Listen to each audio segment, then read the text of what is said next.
My name's Kim Dorman. I'm with the Princeton Public Library. Thank you for coming. If you could just take a moment now to either turn off or silence any of the electronic devices you brought with you, that would be wonderful. I'm delighted to welcome you all here on behalf of Princeton Public Library, Not in Our Town, the Garden Theater, and the National Endowment for the Humanities. In the 21st century, literacy goes beyond reading and writing. As the National Council for Teachers of English recently noted, as society and technology change, so does literacy. Because technology has increased the intensity and complexity of literate environments, the 21st century demands that a literate person possess a wide range of abilities and competencies, many literacies. These literacies are multiple, dynamic, and malleable. With Not in Our Town, we would suggest that one of these important literacies is racial literacy. Princeton Public Library is delighted to join Not in Our Town and the Garden Theater with financial support from the National Endowment for the Humanities to present this 5-session course on racial literacy. This session will meet on successive Tuesday evenings with the exception of November 8th. Please vote, Election Day. When we will meet on Monday the 7th. You'll find the full schedule on the library's website or in Connections, our quarterly magazine. Our teacher in this series will be the wonderful Professor Ruha Benjamin, herself competent in multiple literacies. She's an assistant professor in the Department of African American Studies at Princeton, specializing in the interdisciplinary study of science, medicine, and biotechnology, race, ethnicity, and gender, health, and biopolitics. She's also a faculty associate in the program on History of Science, the Center for Health and Wellbeing, the program on Gender and Sexuality Studies, the program in Global Health and Health Policy, and the Department of Sociology at Princeton, as well as a research associate at the Center for Indian Studies in Africa at the University of Witwatersrand. Thank you. And I often tell people when you hear that long list of affiliations, that has a lot less to do with me and a lot more about Princeton needing to hire more black faculty. My face on all of those websites, but that doesn't really have to do with me. Right on. Think of a better person to be speaking with us about racial literacy. Please join me in welcoming Dr. Brown.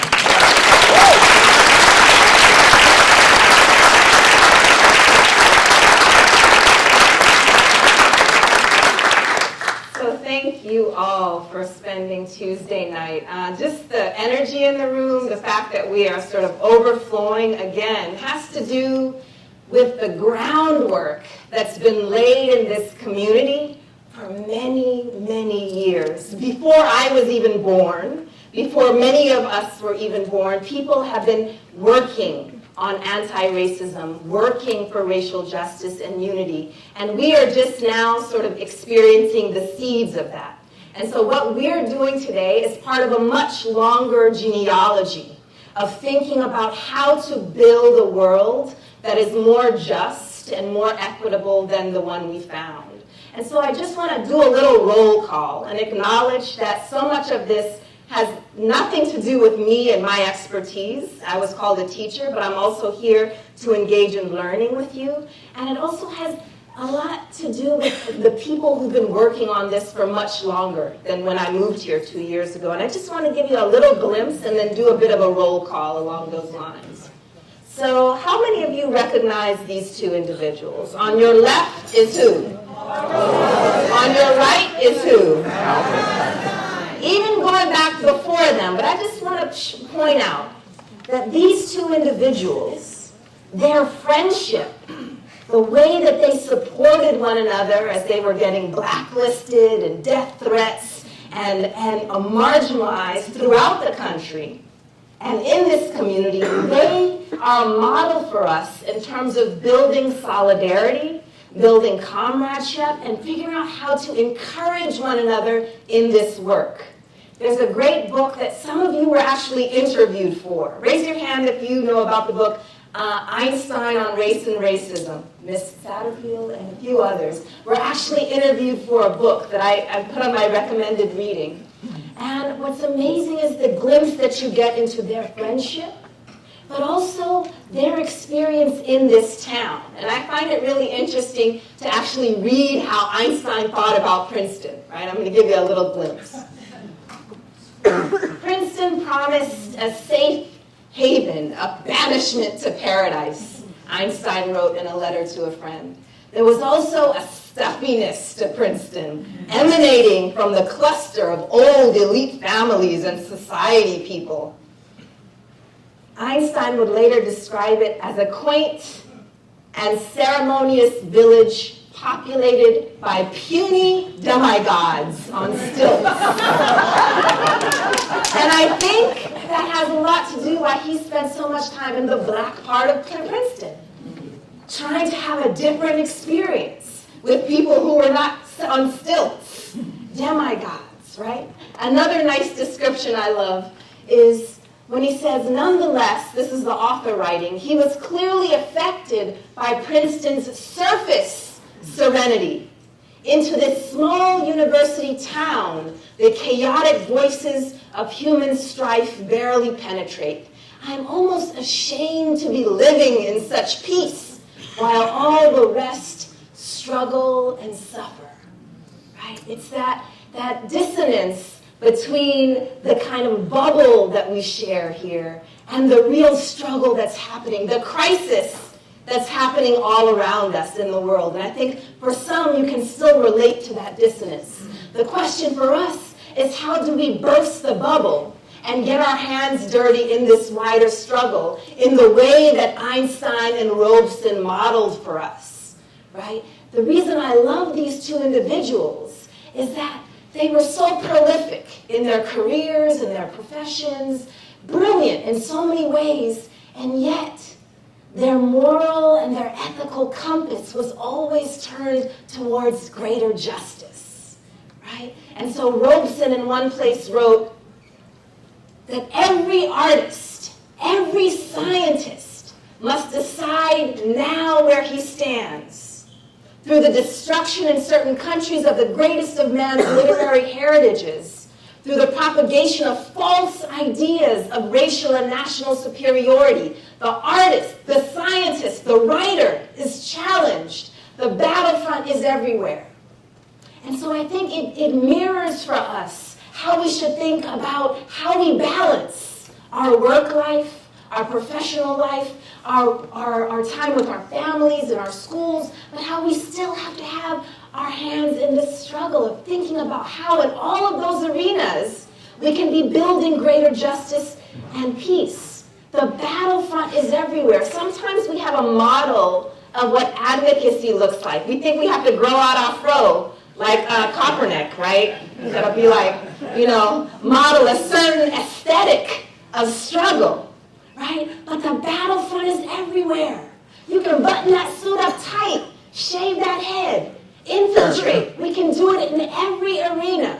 It's not just one way of doing this. And that's one of the things we have to see, is that to the extent that the tentacles of injustice come from many, many different places, all of those arenas are places where we can build a greater understanding, right? To build this literacy. There's not only one path. And that's really what Robeson and Einstein begin to model for us. A couple people in this room actually met Einstein. Did you know that? As he would walk down Witherspoon. Can you raise your hand if anyone in your family actually met and engaged Einstein? How many of you? He used to come to our house to play chess with my son. Y'all, we have so many stories in this community, right? But it's not simply about these individuals. How many people in this room actually lived during legal segregation in this country? Raise your hand or stand up. You were alive during legal segregation. And you see, I say legal because we still have de facto segregation in this country. In many ways, we are more segregated today than at the end of the Civil War.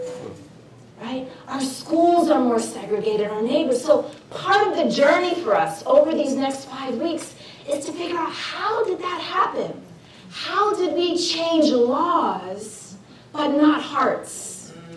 How did we change things formally but not culturally in the way that we relate? So this is part of the challenge, because among us we have people who've lived on both sides of that, right? legal discrimination, and all of the many ways in which discrimination persists. And we have to figure out, one, how does it persist? Two, what are the stories that we tell ourselves about why we are still so divided and unequal? Those are two different things. The reasons why and the stories we tell ourselves as why. And we need to be able to disaggregate those two things. This is part of the process of gaining literacy, is to actually, it's not quite the corollary of actual literacy, learning to read a book. When you learn to read a book, those words and those letters are taking form for the first time. The challenge for us is that we've been misreading the world through various kinds of narratives and lenses. So first, we have to learn how to understand what we've been getting wrong. All of the ways we've been misreading before we can begin to start reading correctly. Part one is about learning how we've been misreading. So that part two, in the week 3 after the film next week, we can begin to gain the tools, the conceptual tools, the lenses by which to read accurately. So this is the challenge, right? This is the challenge. And we have many people in this room who've been laying the groundwork well before we are now joining this conversation. Can you just raise your hand if you're a part of Not in Our Town? Just throw, and some of these people have name tags. They have name tags because they're going to help us facilitate discussion. Today, after we end formally, you can find one of these individuals to carry on the conversation for a little while, and then we're actually going to have breakout groups in a couple weeks where they're going to lead us.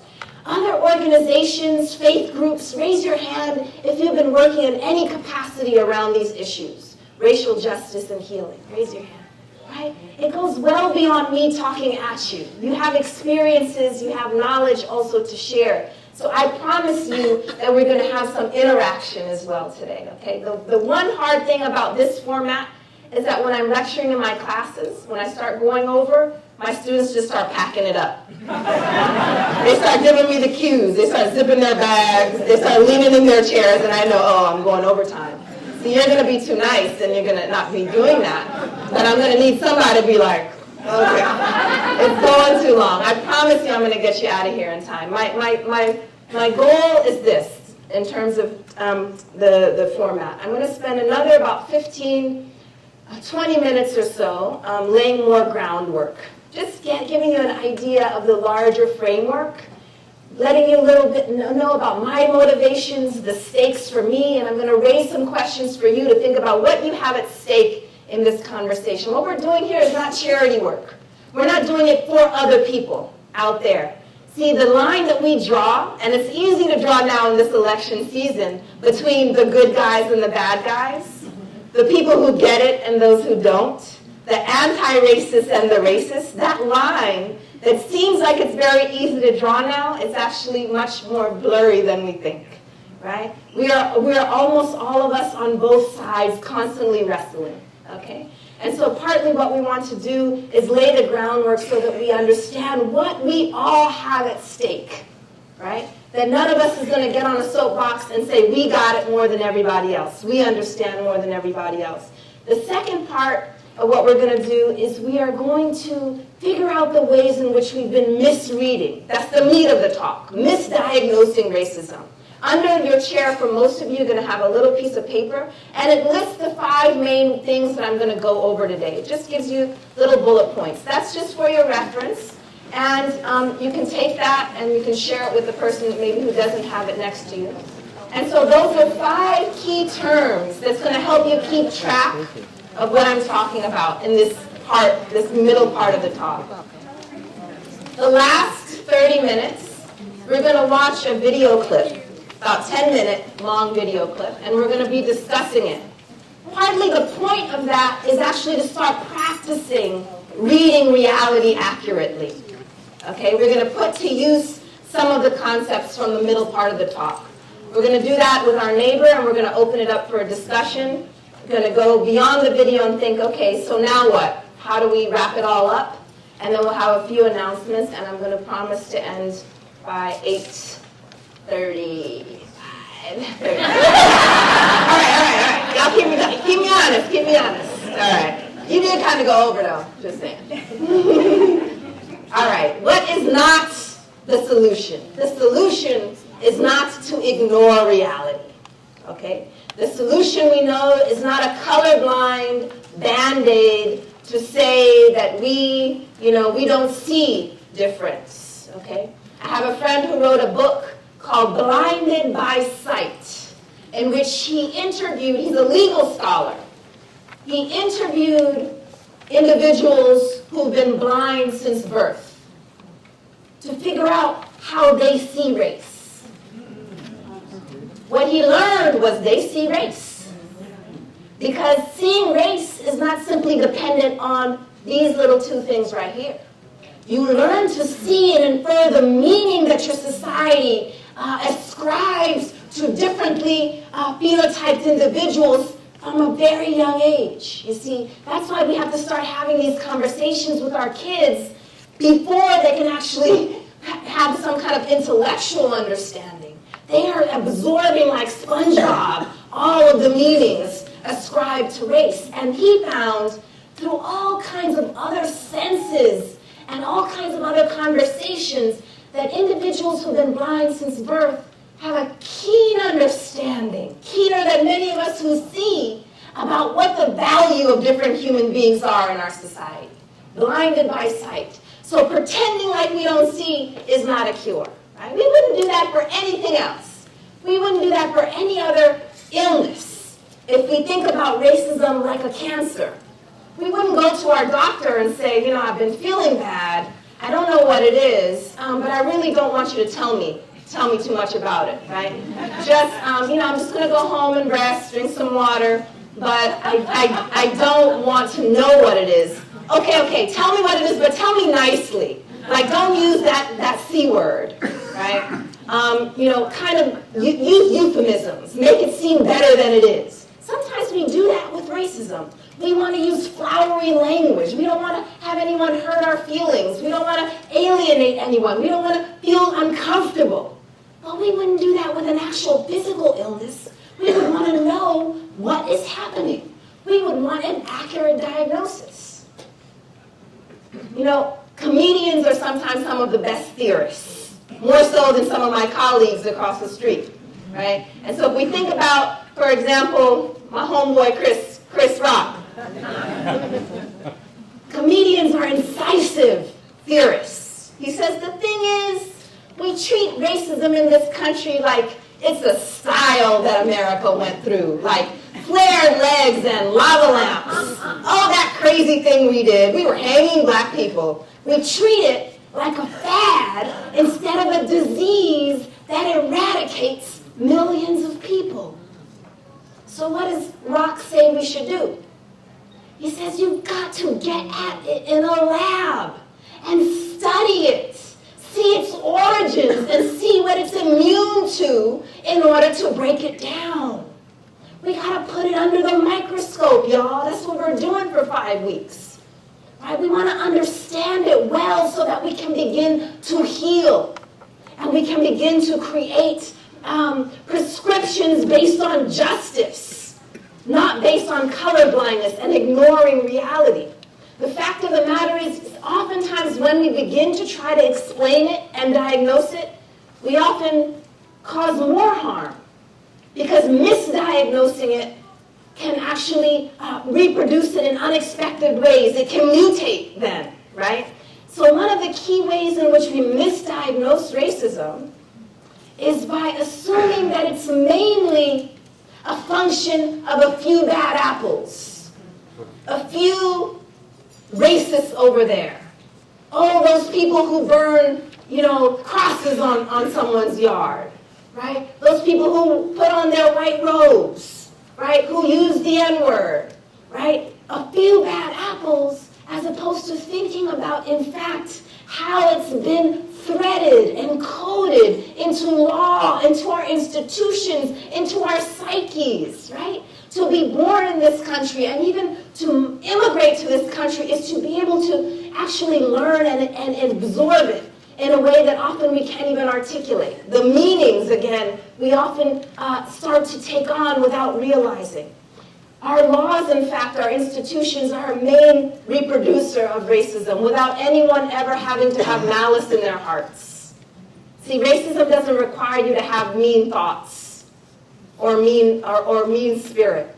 Once it's already, the code has been set and programmed, mostly you can just go and clock in and clock out, and you reproduce certain forms of racism. We're going to talk about examples of that. Don't take my word for it. Everything that I'm saying has a list of about 30 citations that I'm not going to bore you with. But you should feel free to ask for later, right? I'm running through some of this, but believe me, there's a list of things that we could talk about to actually support it. So why did I name this Race Unplugged? In part because most of us are learning to read racism through the filter of the media. That is our main teacher. Partly because our parents don't often talk to us about it. Our schools certainly often aren't talking to us about it, but we're learning nonetheless. And one of the main conduits is, in fact, all of the screens that we then take on the meaning of value, of who is on top and who is not. Sound bites, in other words, right? So I was thinking, what are some of the sound bites that have been circulating in the news now? What are some stories you can think of that have something to do with racism now, circulating, popping up on your notifications on your phone? Name a few. Okay. We're going to put that in a little pin. What else? Black Lives Matter. Black Lives Matter specifically. The head of a major police organization just Yes. made a statement acknowledging wrongdoing in the past. And Yes, interesting. And I read that, and it was interesting the use of historic wrongs, historic wrongs, historic wrongs. It's interesting. We can apologize for what happened in the past with no acknowledgement in that statement about ongoing wrongs. Other things in the news. Yes. The finding of the governor, was it Indiana, found Nate Turner's skull? Oh, yeah. Isn't it time of giving it back to families? So, actually, can you say it a little louder? Here, Yeah. A governor in Indiana, I saw it, I didn't actually open the link, but he found the skull of? Just real quick, Nate Turner. And it was found the same day that the film Birth of a Nation was launched. Okay. And so the author was saying that this is just one instance, and probably many, many more, and giving these body parts back to their families. Yeah. It's needed. Yeah, I mean, part of a much longer phenomenon of, the lack of burial and ceremony of enslaved Africans, right? And so we know, for example, if any of you have had a chance, the African Burial Ground in New York is one of the few places that memorializes the fact that there were entire villages of Africans living there and were buried there. And so partly these are being dug up. It's interesting as a metaphor for the fact that we can no longer ignore these histories. They're surfacing. These ancestors are saying, you got to remember, right? You need to talk about this, right? Yes. Voter suppression efforts. Oh yeah, voter suppression efforts. That's in the headlines a lot lately, yes. Georgetown University reparations. Yes, that's right. The reparations at Georgetown University, one of the few institutions that's actually materializing, trying to at least, the legacy of the slaves who helped build the institution. Police shooting of African American men and women. Yes, police shooting of African, that's a daily occurrence, a kind of what one author called the pornography of genocide, right, on constant rotation, yes. 13th and Page on Netflix. Yes, the film 13th by Ava DuVernay is on Netflix. And then Luke Cage, the film, the TV series, is now also something that's in the news. One more, yes. Rudy Giuliani saying voter fraud in Chicago and Philadelphia. Yes, Giuliani. We're going to put him in the trunk. Oh yes, Colin Kaepernick. So in the news. And in fact, that being actually opening up a flood of protests among high school students, among young people all over the country. We're actually inspired by that model of acknowledging the ongoing wrongs that are happening, right? Does anyone recognize this young man? He was in the news about a year ago.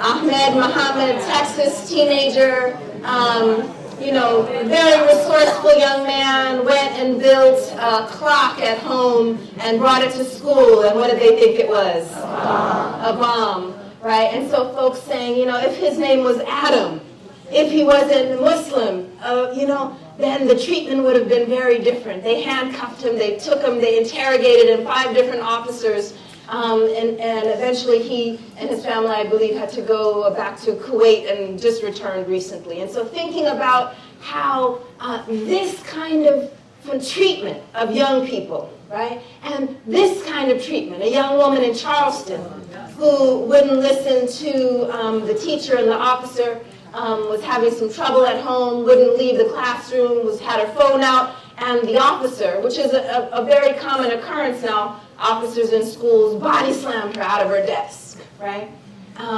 into submission. And the question for us is, these are routine headlines, routine sound bites. What are we learning about racism through this kind of medium, right? One of the things we're learning, some of us, is a kind of outrage that's directed at often the individuals involved, maybe sometimes the institutions, but there's also a way in which we can separate ourselves from the larger phenomenon and think that bad thing is happening with those people as opposed to seeing how we are all implicated. For example, 1 in 2 Americans believe that Arab Americans should carry special ID cards, right? That's not about one teacher in one school. That's part of a much larger phenomenon that in some ways was the precursor to the Nazi genocide. When you mark individuals and you want to ID them, that's a precursor for something greater, right? This is a much larger phenomenon than one story of one child, right? And how about here, when we know that black students are suspended and expelled 3 times more than white students, right? And the fact of the matter is, yes, black boys, for example, are feeling the greatest burden of this. But the difference between black girls and white girls is even greater. This is also affecting kids with disabilities. This is also affecting Latino children, right? And so you know that proverb, and then they come for us. Yes. Right? So we turn a blind eye when it's only, the few, right? And then we see that the idea that the way that we deal with disciplinary issues in our schools is through policing, is through suspension. That then begins to harm everyone. So part of what we want to try to understand is how, yes, we are all complicit, but we all have a stake. We all have a stake in actually addressing this. Because if it's not affecting your child today, believe me, it's getting closer and closer, right? And so here is one child who wrote of the JW girls' bathroom. She wrote last year, "Welcome to America, where abortion is seen as murder, but a police officer killing a black kid isn't." This is a middle school girl. And what she's telling us here is quite profound. She's not just telling us about this dissonance, but she's saying, nobody is talking about it. My teachers aren't talking about it. My school is not. My parents are. This is how I got to express myself on the bathroom door. So part of what we have to realize is just because our kids might not be talking to us directly about it, they're absorbing it. They're absorbing it. They are understanding the worth of different lives. They're understanding what's meaningful to us. And if we are not addressing it, then it's going to come out in other ways. The frustration, the anger that we're not dealing with this as a community, right, is going to come out in other ways. We have to take responsibility together for this, right? It's not up to a few individuals or superintendents to do this. It's a collective community effort. And that's why we really have to thank Not in Our Town for pushing this agenda, taking their weekends, taking hours of their time to pull us together in this room to have this important discussion. Hunger Games. Here we're still talking about young people, what they know, what they don't know. Racism is not something we're going to age out of. Young people just don't automatically think better than their parents, right? When this film came out, the first version of the film, kids had been reading the book. They'd been reading the book, and so when they went to see the film, some kids were really quite disappointed that their imagination of the characters in the book didn't match the film. In particular, there were some that were quite upset that Rue was not a little innocent white girl as they had imagined. They took to Twitter after they walked out of the theater. Awkward moment when Rue is some black girl and not the little blonde innocent girl you picture. Call me racist, but when I found out Rue was black, her death wasn't as sad. So partly what we want to awe about, we want to think about, is that our young people are absorbing the meanings that we allow to persist. And these meanings are not simply in the formal things we do, like those suspension rates, the things that we do explicitly. Their imagination is being affected, their psyche, right? The idea that it's color-coded, right? What is innocent? What is criminal, right? And so their understanding is being affected to such an extent that we have to really address it directly with them. We can't walk around and pretend they're not noticing the meanings that we are allowing to persist. Now, I'm asking you to reflect on why you care, and I'm just showing you one of the reasons why I care, right? The stakes for all of this. So my son's on your right. A few years ago, they're older now, they'd be kind of embarrassed if they saw this photo. Malachi's a 10th grader, Khalil's an 8th grader, JW in the high school.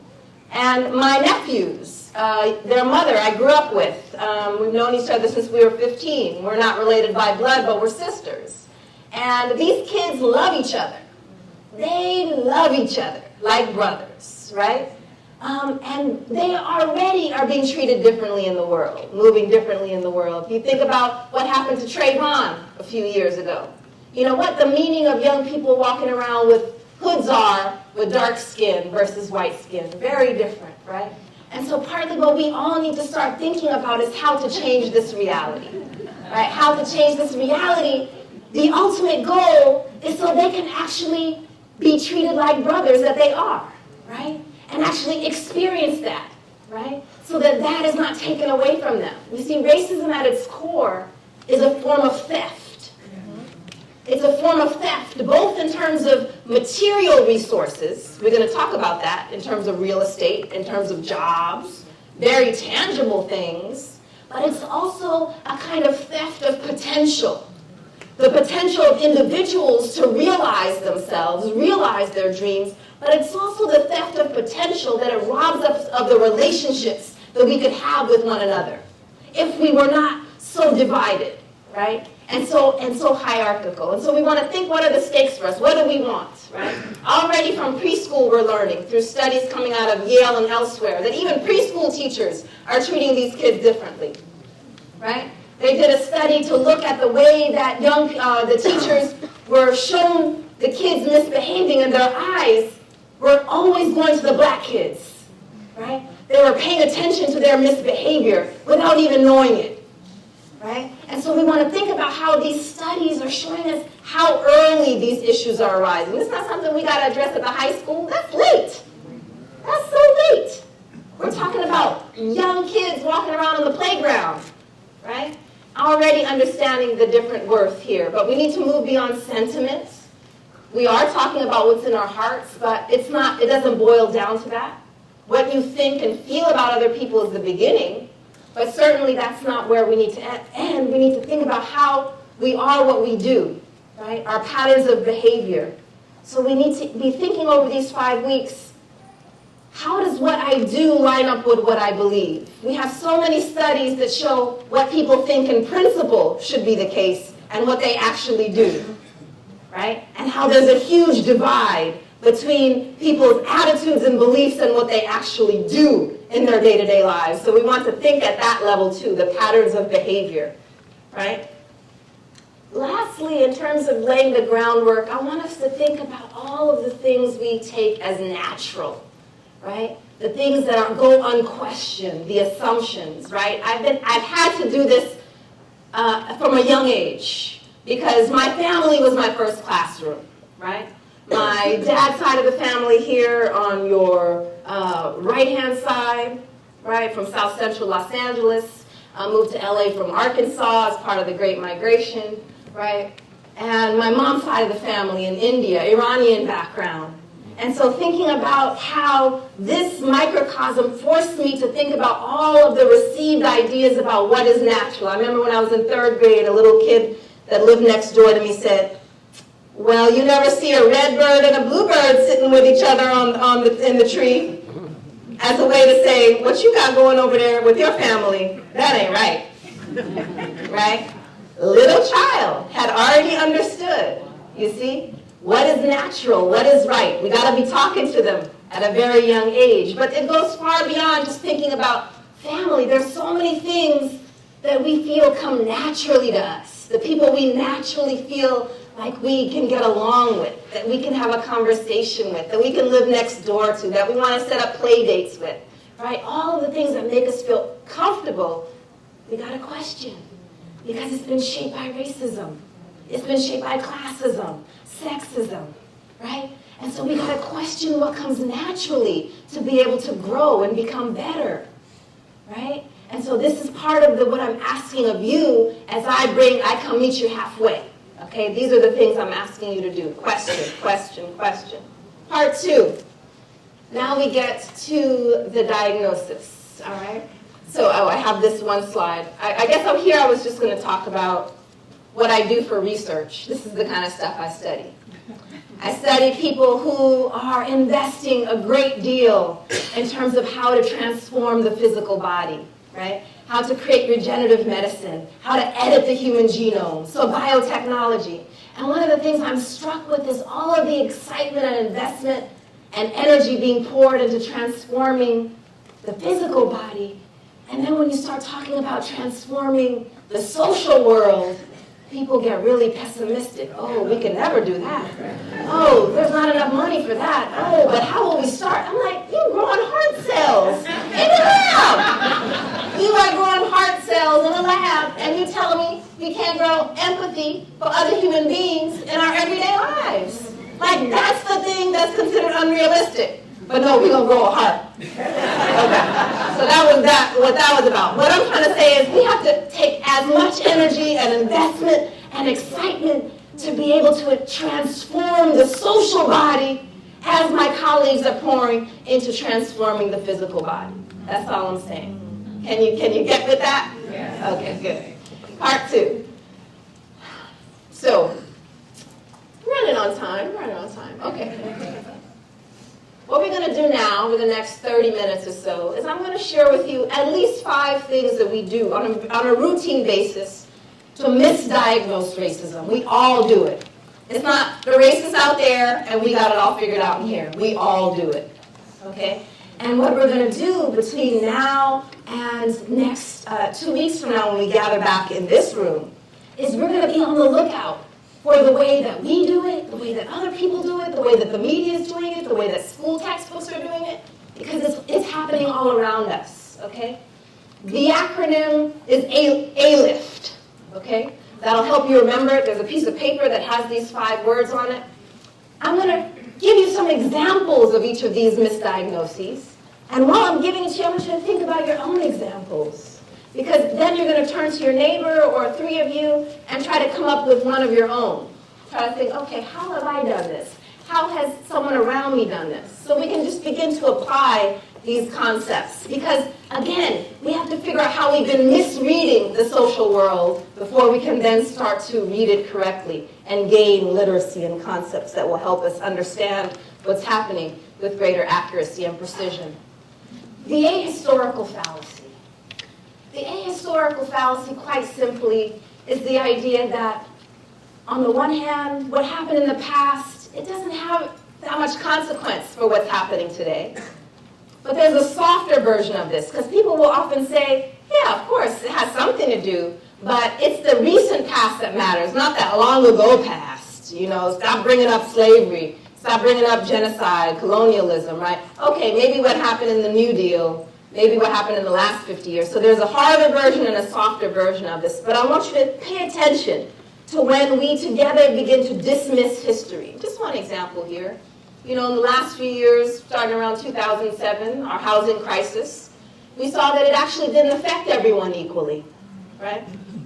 The foreclosure crisis, actually there were racial disparities involved in terms of what neighborhoods, what communities it was affecting most. And there's an interesting narrative that can evolve around this about the lack of responsibility, the lack of acumen, financial literacy among the groups that it's affecting most. That means we have a very ready narrative. Anytime we see a disparity, to locate it inside of the people, what Du Bois called problem people, as opposed to looking at how we created together this social problem through policies and through laws and norms.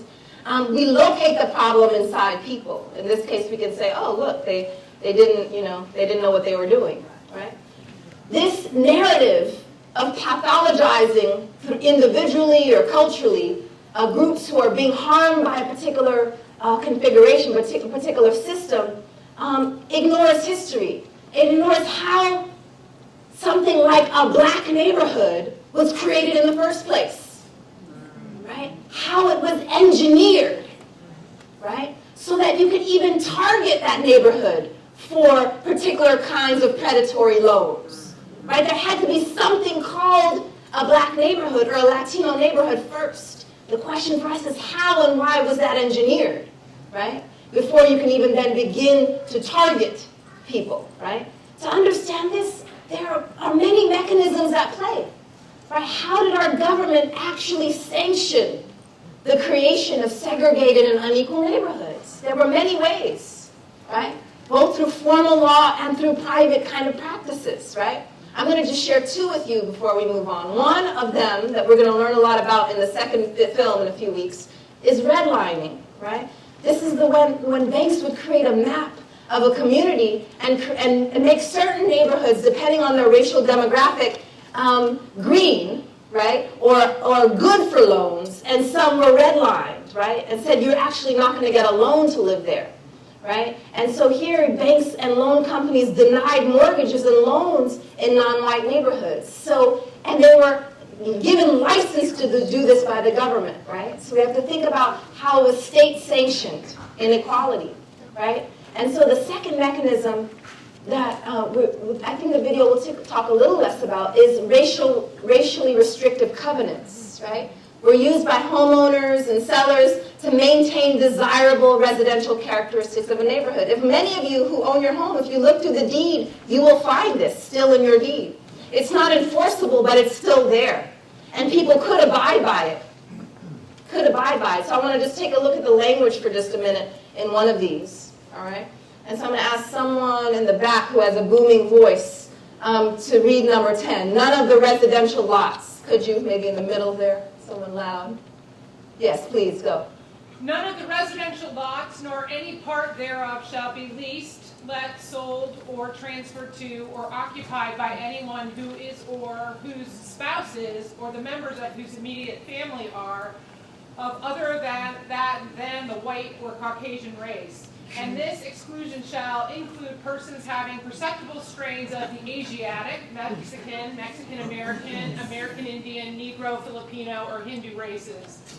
It being understood, however, that this provision shall not be interpreted to prevent the occupancy as such by domestic servants employed by an owner or tenant occupying the property. So there's a lot to unpack. You know, if we were in my class and we had 15 weeks for this, we would spend more time. But there's some interesting key words here. One, perceptible strains, right? The language of biology and infection. You see that language, how it can infect a neighborhood, right? It's a disease that can run rampant, right? And then the laying out of all of the different strains, the different kinds of people, right? But don't mix it up. It's not that we don't want them in the house. They just can't lose their place, right? So this is interesting. We're not scared of being close to people per se. We don't like when they get out of their place. You can be close, but you need to understand that you're there to serve, right? And so I always imagine in this case like an interracial couple, say sending, the white wife to go deal with the realtor, and then the black husband just jumps out at the end. Messes the whole thing up, right? But in fact, Boston was a key site of this, but around the country, black families would actually collaborate, especially with Irish families and others, and have them buy the home for them, and then come in later. It's interesting how people tried to get around this, right? So racially restrictive covenants as a mechanism that engineered what we take as natural now. Those people live over there, those people live over here. Second fallacy, legalistic fallacy, quite simple. So ahistoric fallacy, we are ignoring the history all around us. Legalistic fallacy is the assumption that just changing laws is enough to change the social world, right? The top-down change is enough. We need that, but certainly it's not enough. And again, we have examples where we desegregate schools, but our schools today are incredibly segregated. This is a map of New York.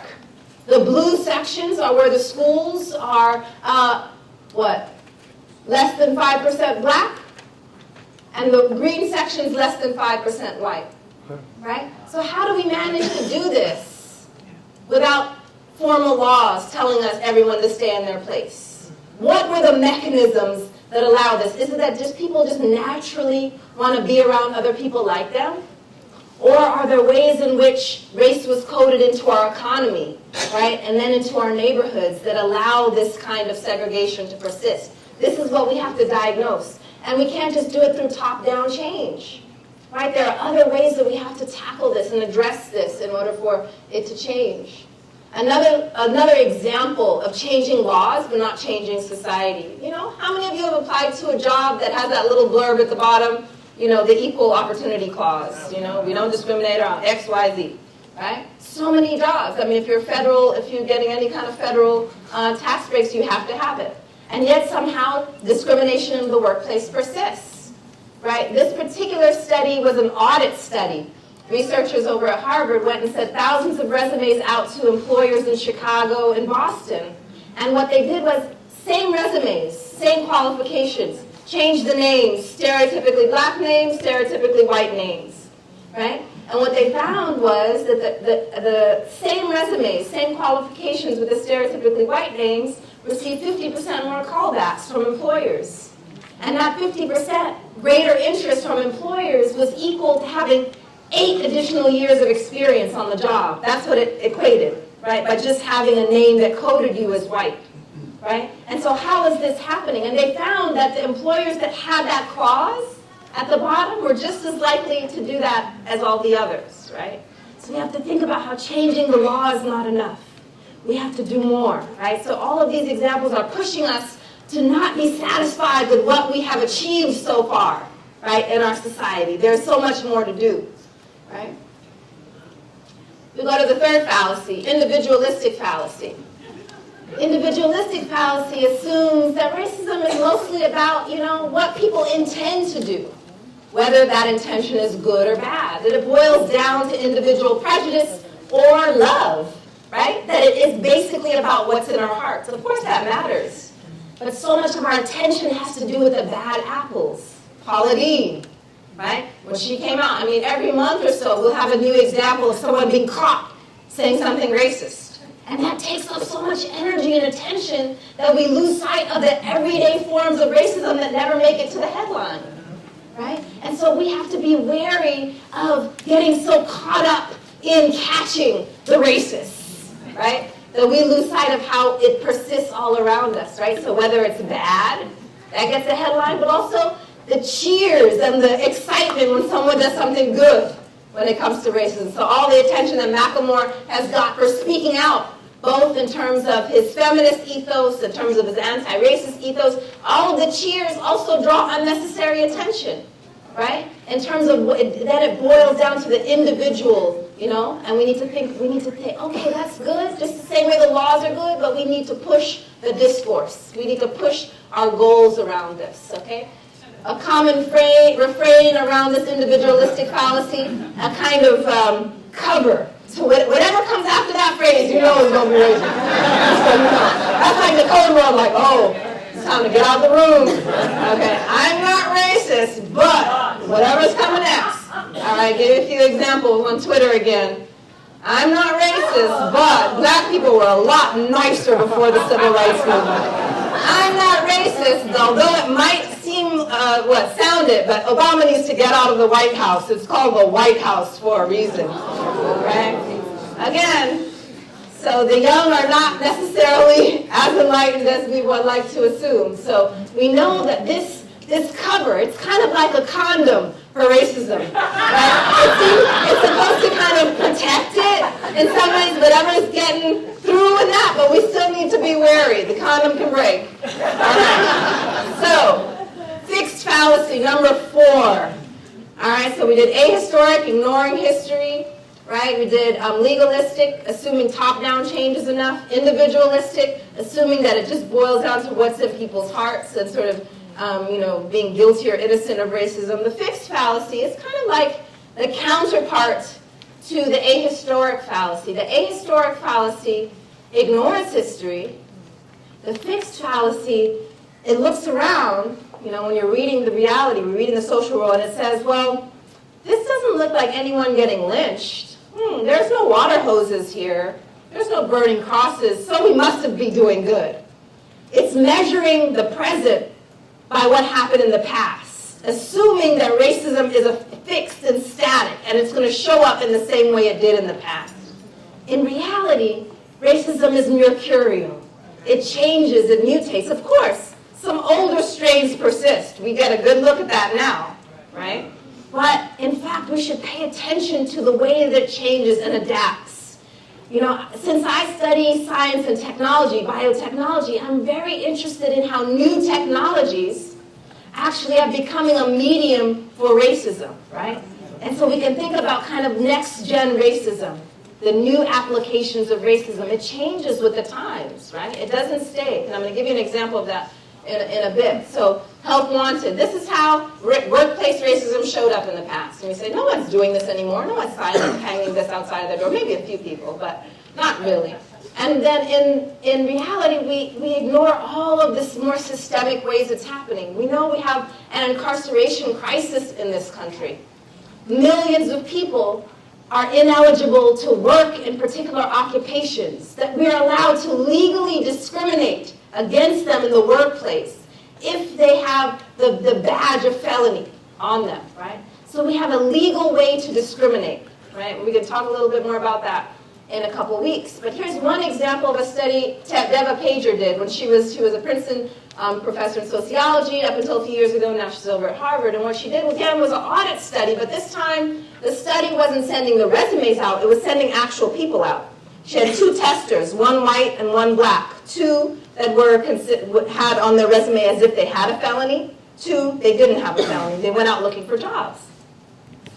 What they found was, 1, they were not surprised to find, was that the people that their resume showed that they had a felony record, they were discriminated more against in the workplace, less employers interested in them. That's what we would kind of expect, because that's considered a mark of stigma, right? What they were surprised, what she was surprised to find in that work is that the black tester who did not have a felony record, he received less interest than the white tester who had a felony record. All right? And so the numbers turned out something like this. So she found even whites with a criminal record received more favorable treatment than blacks without. So blacks with the tester who was black, 5% interest. And we wonder why people are struggling to find work and so on after they come out, right? But even the guy who didn't have a record was seen as a less desirable employee, the black guy without a record than the white guy with, right? So we need to think about what's happening here in terms of the implicit guilt of being black, whether you've done anything wrong. That's what's happening. So the idea that people get what they deserve, in this case, the black young man without the record is getting treated as if he was already guilty, right? And less interest, okay? Last fallacy, misdiagnosis. Tokenistic fallacy. In some ways, it's the most intuitive. We can understand it most clearly compared to all the others. It's the idea that the achievement of a few people is indicative of wider progress. All right? This idea that one black professor with 1 million affiliations at Princeton is some symbol that they're doing something right. One black president, one entertainment mogul are held up as signs of progress when it's hiding a much larger phenomenon. I'll give you a quick example of this in politics. This is the number of black senators we've had from 1787 to 2014. That little red line, some of you probably can't even see it. So tell me again what Obama means in terms of political progress, right? So the token can stand in for much greater progress than actually the numbers indicate, right? And so Helen Rebels in the late 1890s, right? First black senator. No, we wouldn't point to him and say, you know, there's the black senator, so things must have been great for black people in the 1890s, right? But we do that with Obama, right? He becomes a symbol for more progress than is actually exists. We had Simone Manuels. How many of you watched the Olympics this summer? Huge deal, really important, you know? Had us crying, happy, you know? First black gold medal. And yet, when we look at the rate of drowning across kids of different races, huge disparity. So this is just to get us thinking what a token success can hide in terms of the larger phenomenon. In this case, there's real life and death stakes, right? So we should celebrate. It's not saying to be like a grumpy old, you know, racism stooge, you know, that's no good, that's nothing, you know, and just being a complete downer, but it's saying let's not exaggerate where we are, right? Let's not exaggerate. Let's celebrate and move on, right? There's more work to do, right? And there's reasons for that in terms of, you know, I don't go into it here, but in terms of the very systematic exclusion of black people from public pools, right, throughout our history. So much so that there's one motel owner, we have a photo of him throwing acid in the pool because black people were swimming in it, because it contaminated the rest, right? And so it's not that black kids just don't want to get their hair, you know, messed up, or all of the narratives we tell about why that disparity exists. Systematically, historically, we've barred black folks from public pools. So the question for us is, how are these fallacies showing up in our minds and our conversations?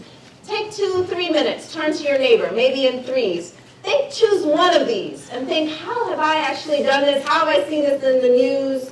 How something my parents told me actually exemplified one of these fallacies?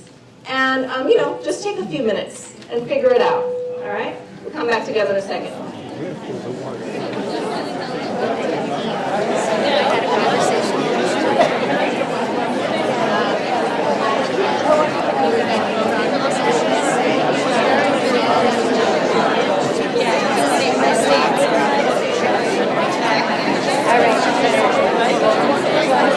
We've got 4 more nights to go.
let me hear from you. So my partner Sean told me that Sean Klein, is that right? Told me when he goes in, louder.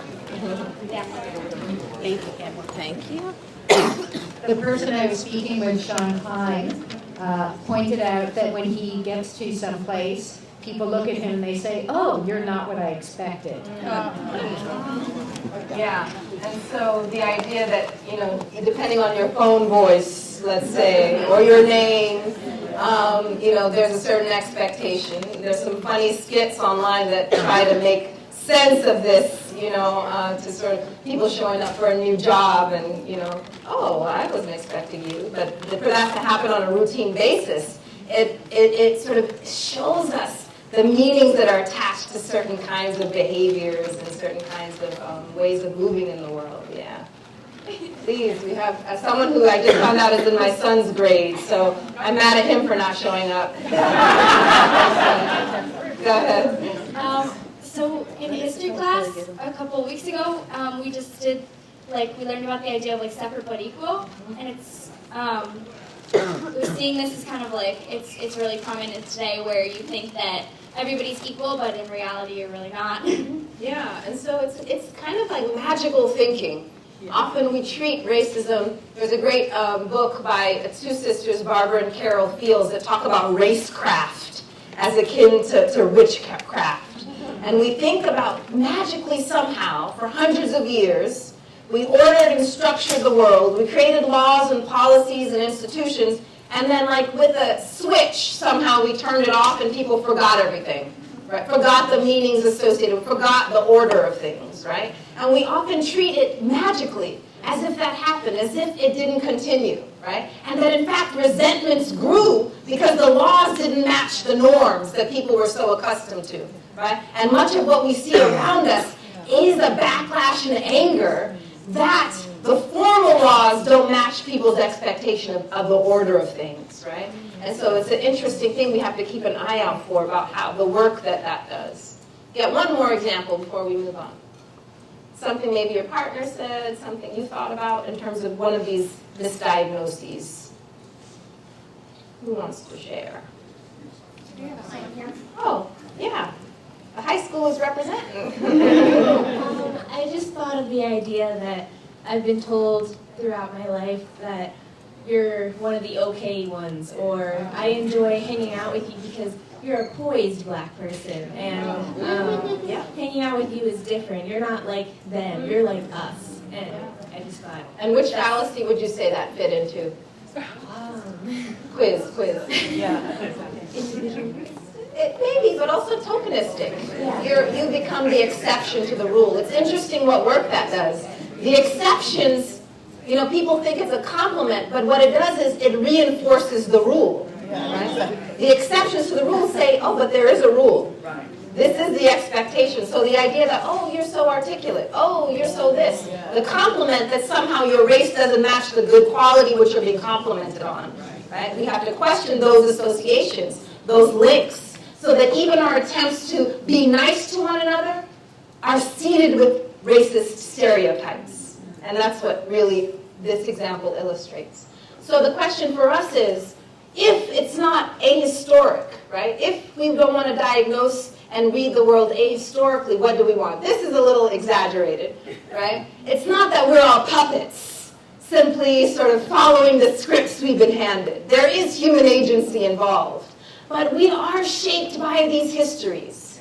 So the things that we're experiencing now are contingent upon particular histories that we have to acknowledge and wrestle with if ultimately we want to begin to sever the thread. If we don't want to be overdetermined by these histories, we need to acknowledge these histories and wrestle with them, right? As opposed to ignoring and pretending that we all just woke up and none of these things matter from what our grandparents and our parents have experienced. If it's not a legalistic fallacy, again, a bit of an exaggeration, just to imprint it.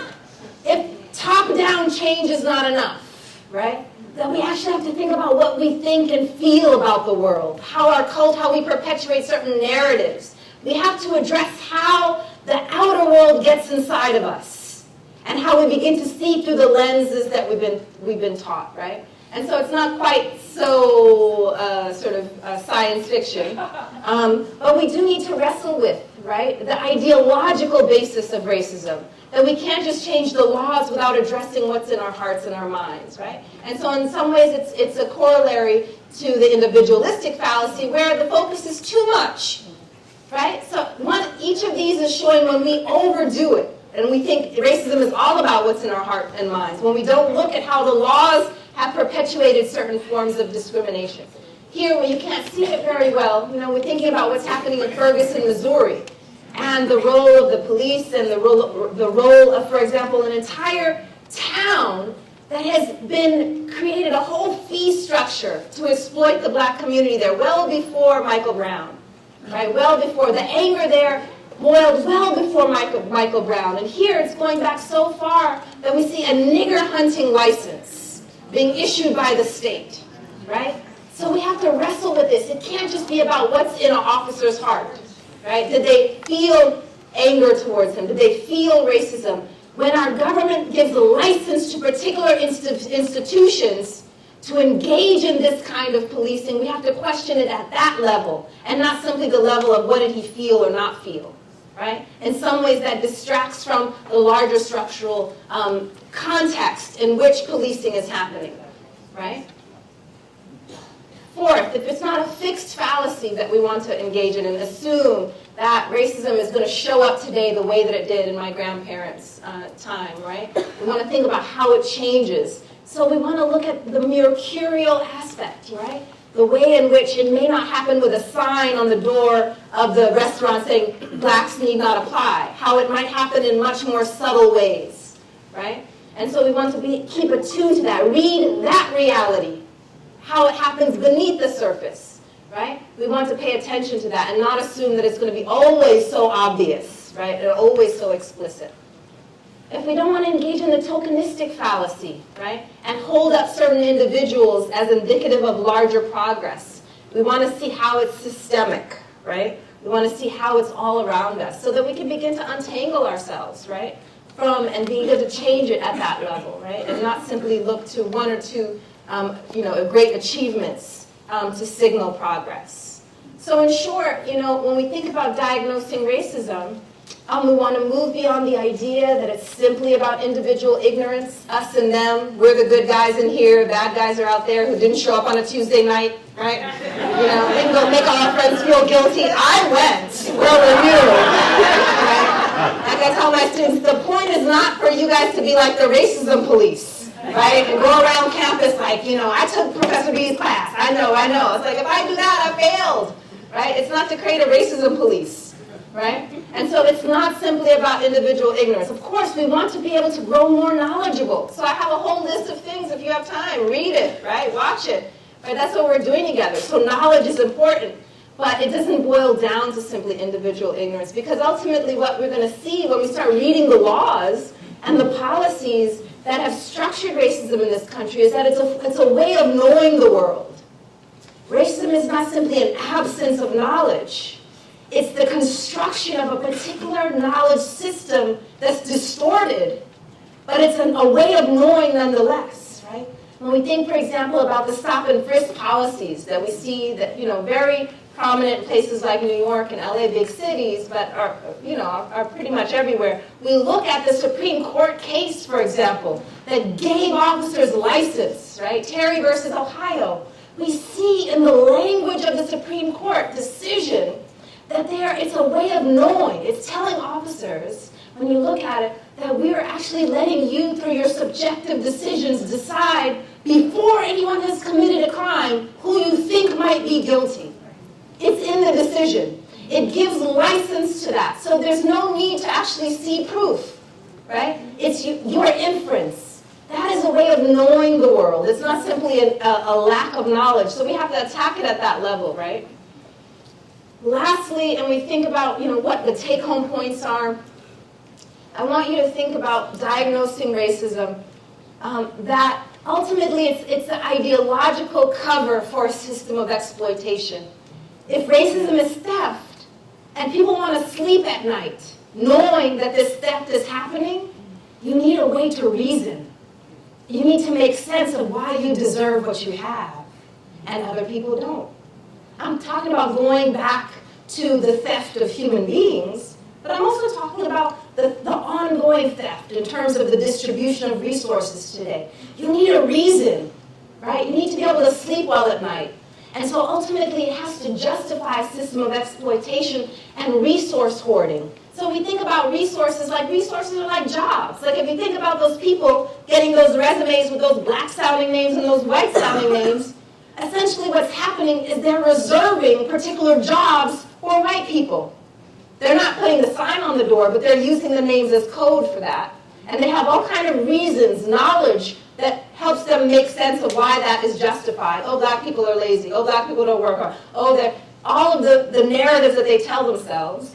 That racism is justifying the ongoing monopolization of those jobs, right? And we can apply that to any other sector. So we have to link racism as a set of ideas to that material basis. We have to attach it to that material basis and know that what's being hoarded is not just material things like jobs and real estate and the things that we can touch and feel. But even more profoundly, what's being hoarded is symbolic as well. So honor and respect is being hoarded. So if you think about it, I remember my dad used to tell me stories before he passed away about going to our local grocery store. And depending on how he was dressed, he would be treated in radically different ways. If he happened to have a suit on that day, there would be a kind of cordial, hello, Mr. White, some level of respect, right? Oh, but if he came in from the gym, if he had his tracksuit on, if he had his sneakers on, t-shirt on, they wouldn't even touch his hand when they dropped the change. So it's at that level that I want you to think about what's being hoarded. Respect and honor is being withheld from certain people because you've decided they're valued less. So we want to understand the material basis of what's being stolen, but we also want to understand those micro interactions, right? Who you decide you're going to say Mr. or Miss to. Who you're going to walk to and look in the eye and shake their hand, and who doesn't deserve your attention, right? And so it's at that level where respect and honor is being withheld. You're deciding, I don't have energy for everybody. So I have to decide, often at a subconscious level, who deserves my respect and honor. And it's not just white folks doing this to people of color, because all of us have internalized these meanings. And so that cashier who was not giving my dad due respect could have been anybody, because we learn these meanings at a young age. We can do this within racial groups, right? And so we have to understand that we're in this fishbowl together. We're swimming in this water together. We're inhaling and exhaling together. It's part of the culture that we live in. There's no outside to the bowl, right? And I often think about this in terms of immigrants. Like my mom came here in her 30s, right, from India. Oftentimes either you can decide you want to be removed from this. Oh, that's an American problem, that racism thing. You guys have some real issues there. We could do that. We could distance ourselves. Often what happens, especially for groups who are in here for the long haul, they quickly learn the messages and the meanings, and they realize, oh, where the value lies. And so over time, new immigrants, and we saw this from the Irish and Italian, they whiten over time, right? As a way to, gain status, but also to gain respect and to survive. So part of what we have to ask is why this whitening? And how do you whiten? You whitening from denigrating black people. So the way that you create status is separating yourself from those who you quickly learn are the lowest of the low in this hierarchy, right? And I respect my mom and her family for not engaging in that, right, economy, right? Of deciding, the way that I'm going to make it in America is actually to create greater distance, right? And so withholding honor, resources as both material and symbolic. And I wanted to highlight it here because it's important to look at the material, very important. But I want us to think something that we can do when we walk out of this door tonight, like none of us necessarily are hiring people for jobs or, giving out free real estate or, the reparations and all that. What we can start doing immediately is to watching the way that we ration respect based on race, right? And to be able to call ourselves out on this, all right? Last bit of our discussion. We're going to switch gears. I'm going to show you a 10-minute video clip, and we're going to talk about it, all right? Some of you may have seen it. For some, it will be new. Okay, I'm going to wait for you.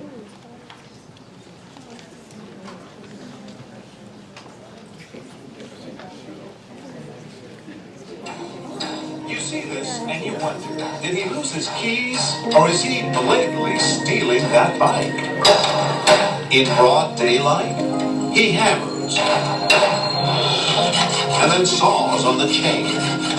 When that doesn't work, he pulls out an industrial-sized bolt cutter, and when he's asked, he messes up. You lost the law? No, not exactly. But he's not a real thief. Justin Kelly is an actor, and our hidden cameras are rolling. What happened?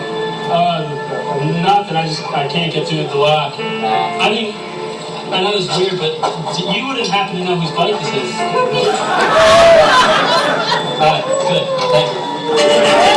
While the scene troubles Tim Lucas enough to turn around for a second look, he's in a family outing. His wife looks alarmed too, but they both move on. Colleen, my wife, she's like, he's totally stealing that bike. She was like, call the cops. It turns out Lucas is a pastor, but our thief's confession is safe with him. It was odd that somebody had all that equipment. But you didn't do anything. No. That's true. That's the bottom line. Lots of people stop and stare. A few even question the actor. Guess I have to ask, is that your bike? I guess technically no. Okay. Bye. Bye. When no one tries to stop our thief, he ratchets it up a notch with an electric saw or even putting on a pair of goggles. That finally catches the attention of Arlene Menard and her husband George. You're not stealing it, right? No, why? It's not your bike, is it? I just want to know if it's your bike. No, it's not my bike, but it's not yours. What do you care? Maybe next time. Well, if it's not yours, I'll just let somebody know. As Arlene sets off to find help, we decide to clue the couple in on our experiment. I think most people don't want to get involved in a situation like this, and so they just pass it by. George is right. In over an hour, about 100 people pass by. Only George and Arlene try to stop it. Some tell us they plan to call the police later. Others say they're scared. Keep moving. This woman and her friends give our thief the benefit of the doubt. When we ask why, Bisa Washington tells us first impressions matter. I remember thinking young white men don't usually carry burglary tools. So we all make assumptions, huh? Yeah. I'm thinking maybe he works for the park. And our thoughts were if he'd been black or a person of color, the police would have been called in immediately. We're going to do that experiment with an African-American kid. What do you think's going to happen? I think people will be very distressed. I think someone's going to whip out their cell phone and call the park police. Will they? We replace our white thief with this young man, Matlock. Remember, both actors dress in a similar way and are about the same age. Is that your bike? Nah. Then what do you cut the chain for? Right away. Right away, somebody yelled. Well, within seconds, another person confronts our thief. Is that your bike? Technically it's not, but it's gonna be mine. More people converge. You call the police. Are you taking me by that your bike? No, it's not, sir. Oh, why are you doing that? Is this any of y'all bikes? Is this your bike? It belongs to someone. To who? Well, but not to you. And sure enough, one man whips out a cell phone to call 911.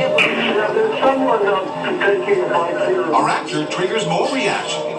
Some people are even snapping pictures for evidence. I got you.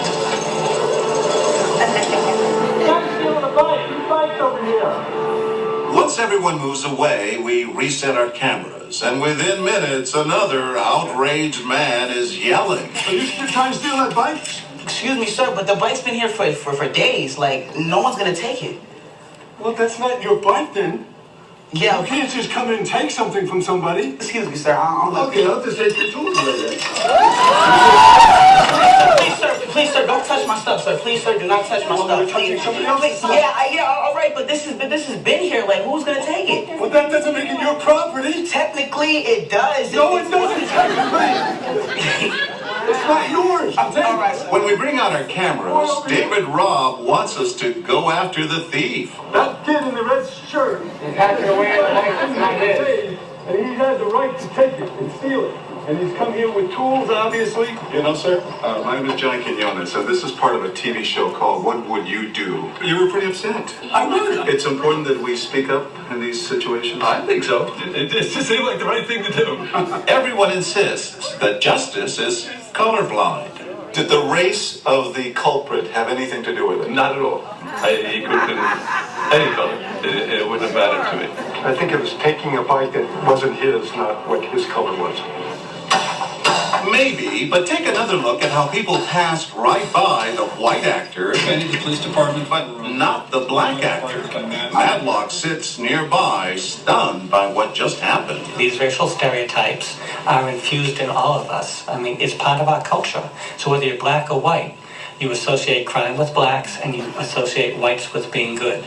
Jack DeVideo, psychology professor at Yale University. Whether we believe it, whether we notice it, whether we acknowledge it, race is affecting what I see, what I think, what I do. DeVideo says we all seize openings to reassure ourselves that we're not biased. Lost your key? Yeah, accidentally leave my key. So when given an opening like this lost key explanation, people may respond kindly. Challenging the actor might come off as racist. So I get the back, you get the front. Yeah, good luck to you. Thank you, sir. But when we come back, you won't believe what happens when our thief is not a guy, but a woman. This woman. Remember our other bike thieves? The white actor barely causes a second glance. Our black actor draws angry crowds. And with Ashley, well, take a look.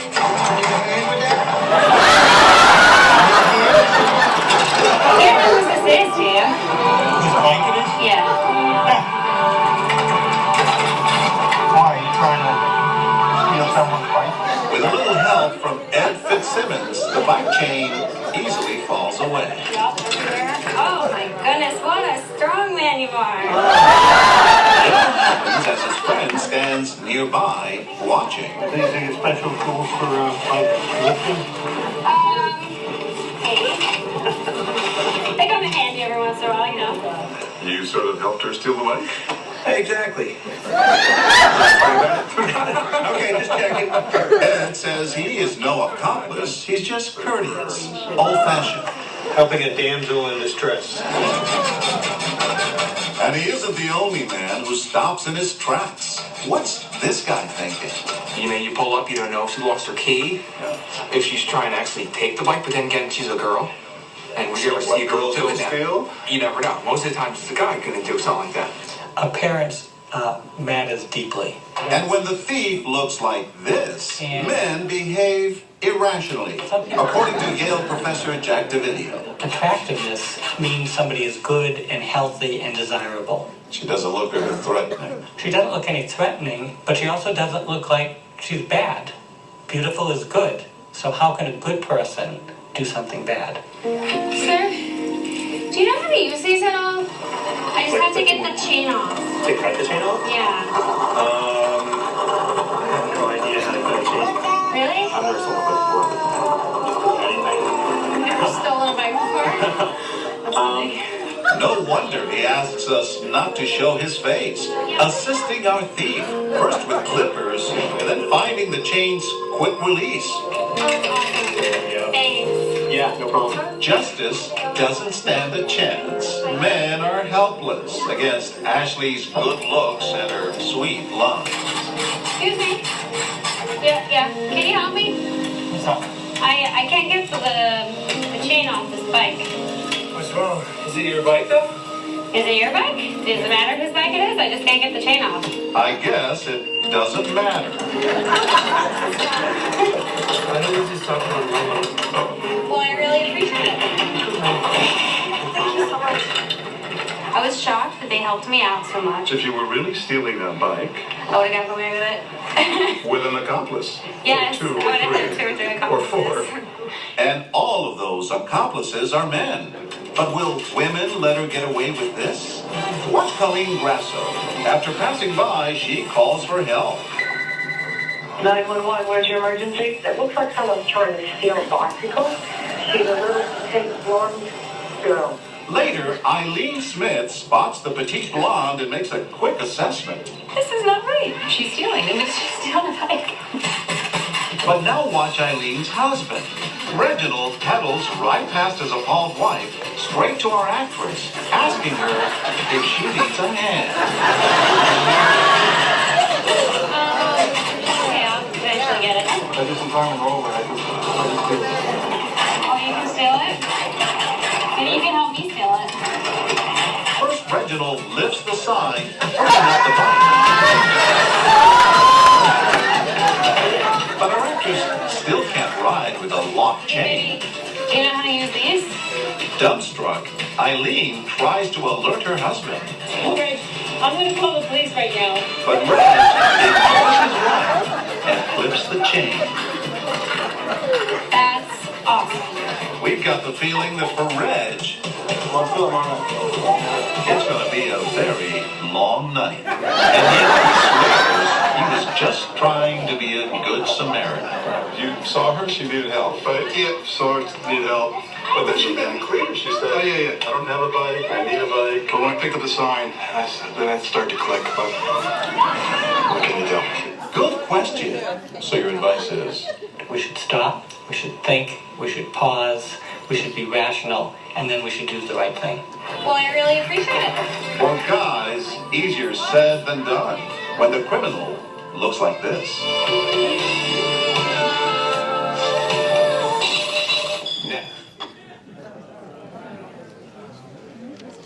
Let's spend 3 minutes with your neighbor debriefing, and then we'll come back together and discuss this. So what strikes you? How do we make sense of the patterns? And how, if at all, does it relate to the fallacies?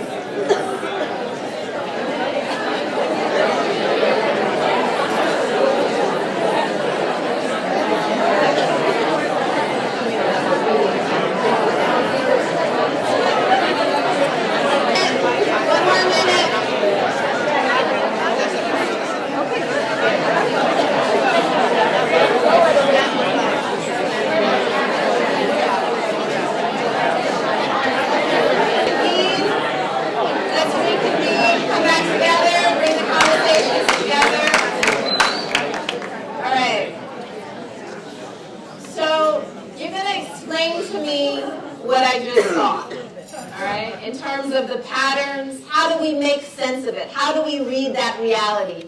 But don't assume that I have a clear sense of all of the taken for granted norms and histories that would lead to that moment. I'm an alien. I've just landed.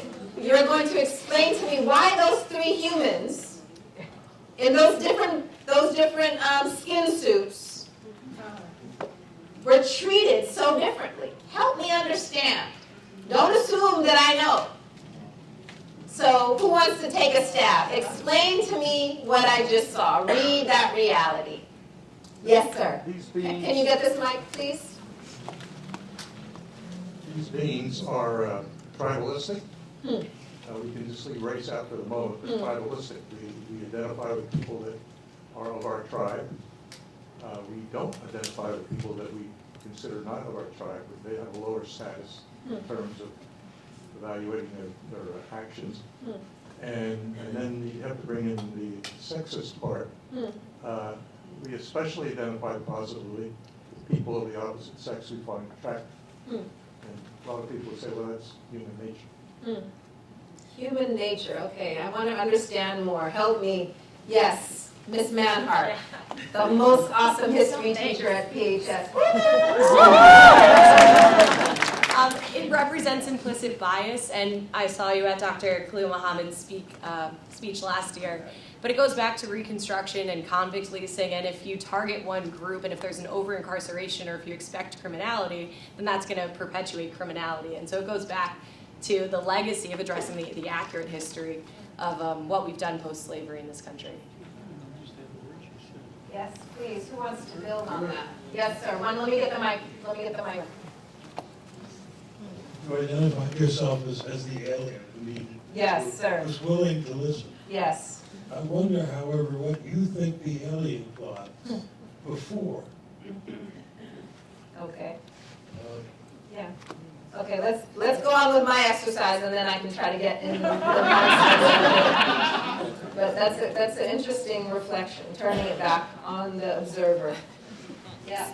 So what I think is really interesting is the role that gender and race play when intersected. Yes. And so the myth that there's this damsel in distress, and basically the pedestal lifting of the white female, and the demonizing of the black male, and the self-righteous notion of white men in particular, and the over-policing of black activity. So even though they had the same language to describe what they were all doing, the only one who was ever criminalized was the black male. So you've got his youth, his race, and his gender.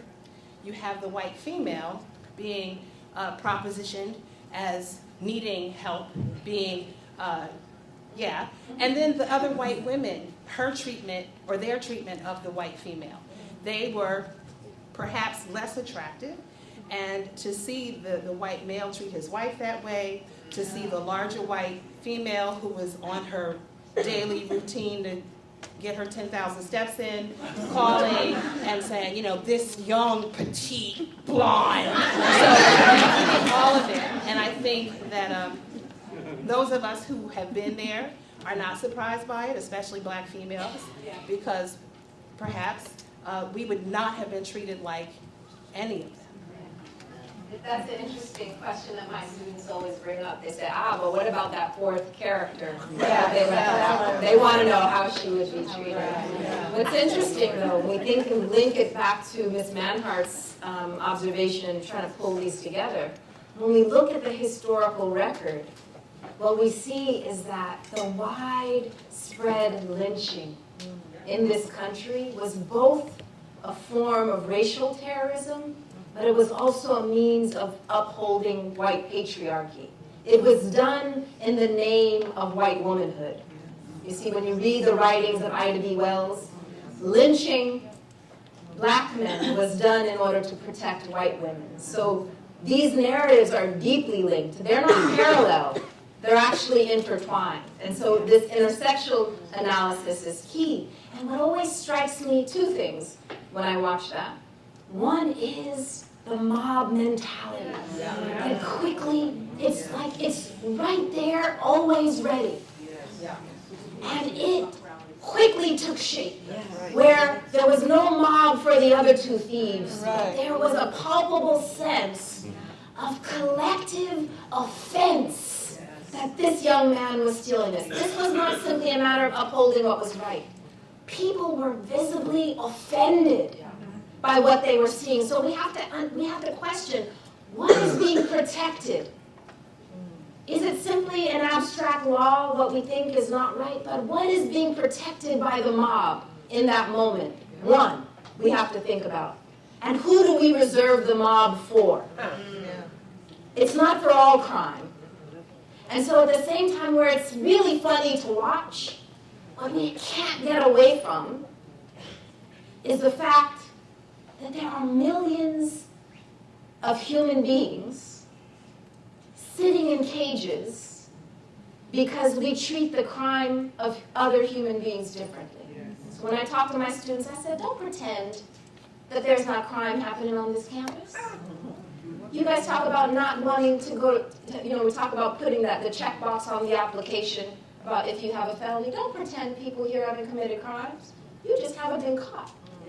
You just haven't been arrested for what you've done. So in fact, the lives of of millions of people have been stolen because of this funny disparity that seems very funny, including my brother, who, because of mental health issues, was one of those young men locked up in a cage for his youth, because people decided that his crime was warranted that arrest and not the many others. And we're seeing that now with these rape cases. Stanford young man. This system of incarceration was not meant for you, young man. This was not, you have a whole life ahead of you. We can't rob you of that. Your potential. So all of these other young people don't have potential that needs to be rehabilitated, right? So we have to think about how it's funny on one level, but it's tragic on another. That we can experience safety, we can experience a sense of law and order because we've decided to very selectively uphold the law. And we saw it there. The other thing that's more on the funny side that I would tell this alien, if you want to get away with stuff here on Earth, what you really need is a gang of blonde white girls. And you will get away with shit. Go ahead and do whatever you want. You will help you. So that's the other advice I would give our alien homeboy, right? It's funny, but it's not. It's funny, but it's not. Because there are young people whose lives are being stolen because we are very selective in how we uphold this. Yes, yes. Do you know what would happen if the young black man had said to people that were stopping, yes, this is my bike? Yeah, so in some sense, the hypothesis is some people would take him at his word, and we saw some people. We said he lost his keys. Some individuals would, and perhaps some wouldn't believe him, right? And he would still be criminalized, and so that's something that we might experiment with, yeah? Any other final reflections on the bike video before we start to wrap things up? Close for tonight. Anything that's burning on your heart or mind around this particular scenario? I'm sure there is, but we're just gonna wrap it up a little because I think we have a few announcements. So the question for us, we're gonna close Race Unplugged. We're unplugging from the way that we're sort of thinking and learning to read reality. One of the bits of homework, optional of course, is to start to apply this. The same way we analyze the bike video, start looking around you. Compare. There's all kinds of things you could compare. The way people are treated differently, right? In that one, they created a kind of natural experiment for us with the bicycle case, but we have experiments all around us. We can take the particular discourse that was applied to Gabby Douglas versus Ryan Lochte when they supposedly misbehaved at the Olympics, and the kind of offense that was taken at the young woman when she didn't put her hand over her chest, and the reserved judgment. We'll wait to find out when it was the young man, right? So we need to think about all around us. Let's start reading our reality and how we're applying this. So we're going to talk about that when we come back in this room in a couple of weeks. Analyze the Gabby Douglas, Ryan Lochte case, or any other things around you in your own experience. When we were planning this meeting, it was at the height of the Olympics, and we were having all of these great wins. And so I was thinking about what it takes to actually achieve our goals, thinking about this particular team as a metaphor for what we're engaged in. When you see this photo, what adjectives come to mind? What words come to mind? Just throw them out there. What is it, how do you feel when you watch this? Diversity. Diversity, joy, pride, what else? Sisterhood. Excitement, right? To get to this point where they have achieved their goals. So we have some goals in front of us, folks, as a community, how we want to be and do better. And oftentimes, when it comes to racial justice, when it comes to racial unity, we want this feeling. We want to feel good, right? We want to be happy. We want to feel like we're winning, right? We're doing well. And what struck me when you peel back that layer of excitement is how hard these folks have to work to get to this point, right? So thinking as a metaphor for the work ahead of us. When you look at this photo, so this individual, again, said, this is the America that's on her way, just around the corner. Black, Hispanic, white, Jewish, confident, not in spite of her diversity, but because of it. We want to jump to that feeling of feel-good diversity, right? And when you look at these women and what they had to put in to get to that point, what words come to mind? Struggle, sacrifice, hard work. What else? Determination. Did you guys see when Phelps climbed out of that pool that last swim? Homeboy couldn't walk. Remember he was putting all of those things on his body? He had the cups.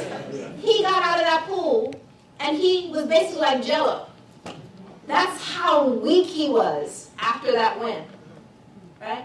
That's how much work he put in to get there. It was painful. In those interviews that he was describing the pain that he was feeling on a daily basis to get to that point. When you really talk to these young women, you see what all is hurting on their bodies. How many hours they've spent in the gym away from their friends, right? How much sacrifice they have to put in to get to that win. You see, when it comes to racial justice and unity, often we want to jump to that feel good, and we don't want to put in that work. We don't want the pain and the discomfort and the grit and the sacrifice. We just want to feel good. We want the medal. Right? But that's not how it works, folks. For anything that's worth it, we got to feel like Jello afterwards. We got to put those cups on. We're going to feel some pain. So over these 5 weeks and beyond, welcome it. That's how you know you're doing the work. Welcome the discomfort and the pain and the frustration and the anger, right? Welcome that feeling, right? Not the one where you just all, Benetton, kumbaya, sitting and standing in a circle, swinging, So let's get our hands dirty. With that, we have a few announcements as we wrap up. There is a Facebook group. I'm going to see if there's anyone from not in our town who, the Facebook group, is it called Racial Literacy? What is it called? Yes, it's called Racial Literacy. Okay, and so you can sign up for that. There'll be announcements, there'll be resources there. There's a table in the back also with a bunch of flyers and other literature on it. There's the email here, there's the Twitter, which is RLPTON for Racial Literacy Princeton, a blog. We encourage you to pair up maybe the person you were talking with tonight, just to debrief. We didn't get to everything that we might have wanted to talk about, to check in over the next 5 weeks. What else? There's a list of further reading on bibliocommons. If you look up racial literacy, it's also going to be on the blog. Oh, yes.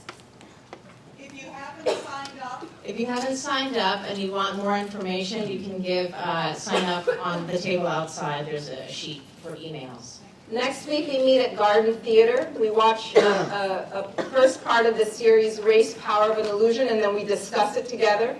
The third week we come back here, but I'm not going to be lecturing at you that third week. We're going to be in breakout groups, depending on what you want to talk about. So there'll be a couple groups devoted to talk about how this applies in schools, how this applies in families, how it applies in various workplaces. And so you'll be asked to kind of choose what you want to talk about. And then find your breakout group, and we're going to have some great facilitators, and then we'll come back together and reconvene and have more of this kind of session. And then the last 2 weeks we'll meet again at the Garden Theater to watch the second and third part of that series and discuss it.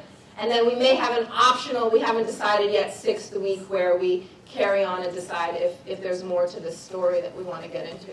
Where is Garden Theater? It's right on Nassau Street at the corner of Washington and Nassau. Washington and Nassau, right on the corner. Free, invite people. You didn't have, if you know people who didn't make it tonight who want to come, that's fine. They're recording this, so there may be an option to watch this at some point over the course of the series. Yeah, we're hoping to put it on the Not in Our Town blog. Awesome. All right. Good night. Thank you.